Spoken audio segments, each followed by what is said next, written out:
السلام علیکم ورحمۃ اللہ تعالی وبرکاتہ۔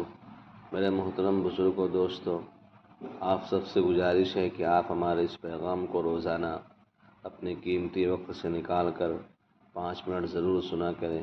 انشاءاللہ اس سے آپ کو بہت نفع ہوگا اور روزانہ آپ کو اپنے علم میں اضافہ ہوتا محسوس ہوگا۔ شکریہ۔ نمبر 1، اسلامی تاریخ۔ غزوہ مریسی یا بنی مستلق۔ رسول اللہ صلی اللہ علیہ وآلہ وسلم کو اطلاع ملی کہ بنو مستلق کے سردار حارث بن زرار نے مدینہ پر حملہ کرنے کے لیے بہت سی فوج جمع کر لی ہے۔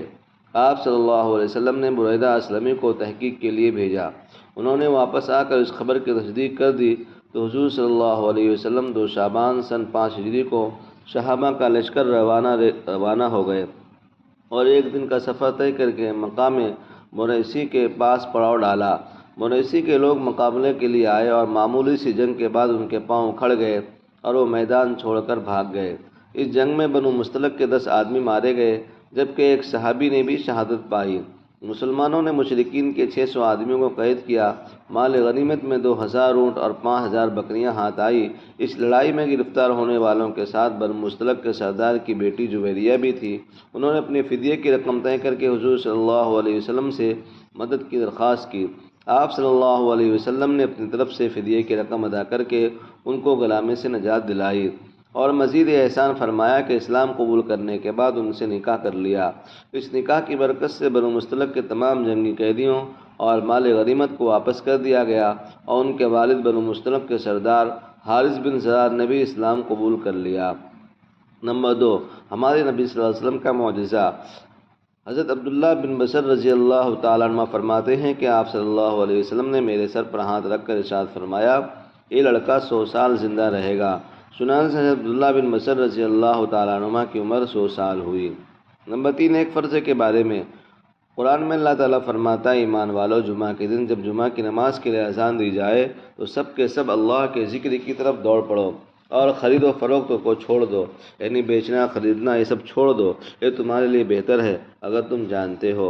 فائدہ: جمعہ کی اذان کو سن لینے کے بعد بیچنا خریدنا چھوڑ کر اللہ کے ذکر کی طرف چل پڑنا چاہیے اور جماعت کے ساتھ نماز ادا کرنا واجب ہے۔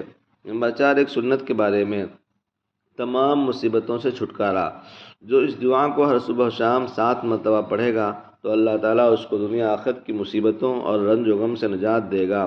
حسبی اللہ لا الہ الا ہو علیہ توکلت وہو رب العرش العظیم، جس کا ترجمہ ہے، مجھے اللہ کافی ہے، وہی معبود ہے، اسی پر میں نے بھروسہ کیا، وہ بڑے عرش کا رب ہے۔ نمبر 5، مریض کی عیادت کرنا۔ رسول اللہ صلی اللہ علیہ وسلم نے فرمایا، قیامت کے دن پکارنے والا پکار کر کہے گا، کہاں ہیں وہ لوگ جنہوں نے دنیا میں مریضوں کی عیادت کی؟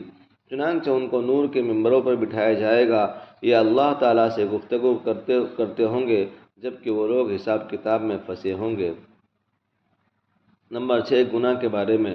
قرآن میں اللہ تعالیٰ فرماتا ہے، اس شخص سے بڑا ظالم کون ہو سکتا ہے جو اللہ پر جھوٹ بولے اور جب اس کی بات سچی بات یعنی قرآن آئے تو اس کی تکذیب کر دے، اور ایسے کافروں کا ٹھکانہ جہنم میں ہوگا۔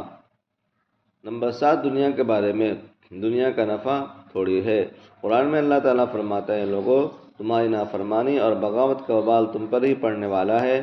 دنیا کی زندگی کے سامان سے تھوڑا فائدہ اٹھا لو، پھر تو تم کو ہماری طرف واپس آنا ہے، تو ہم سب ان کاموں کی حقیقت کے تم سے آگاہ کر دیں گے جو تم کیا کرتے تھے۔ نمبر 8، آخرت کے بارے میں۔ جنت کا انگور۔ رسول اللہ صلی اللہ علیہ وسلم نے فرمایا، میرے سامنے جنت پیش کی گئی تو میں نے تمہیں دکھانے کے لیے ایک انگور کا خوشہ لینا چاہا تو میرے اس خوشے کے درمیان آڑ کر دی گئی۔ کسی نے عرض کیا، یا رسول اللہ، انگور کا دانہ کتنا بڑا ہے؟ تو آپ نے فرمایا، ایک بڑے ڈول کے برابر ہے۔ نمبر 9، طب نبوی سے علاج۔ عصمت سرما سے آنکھوں کا علاج۔ رسول اللہ صلی اللہ علیہ وسلم نے فرمایا، تمہارے سرموں میں سب سے بہتر سرما عصمت ہے، جو آنکھوں کی روشنی کو بڑھاتا ہے اور پلکوں کے بال کو اگاتا ہے۔ نمبر 10، نبی صلی اللہ علیہ وآلہ وسلم کی نصیحت۔ رسول اللہ صلی اللہ علیہ وسلم نے فرمایا، اپنے مرنے والوں کی اچھائیوں کو یاد کرو اور برائیوں سے بیان کرنے سے باز رہو۔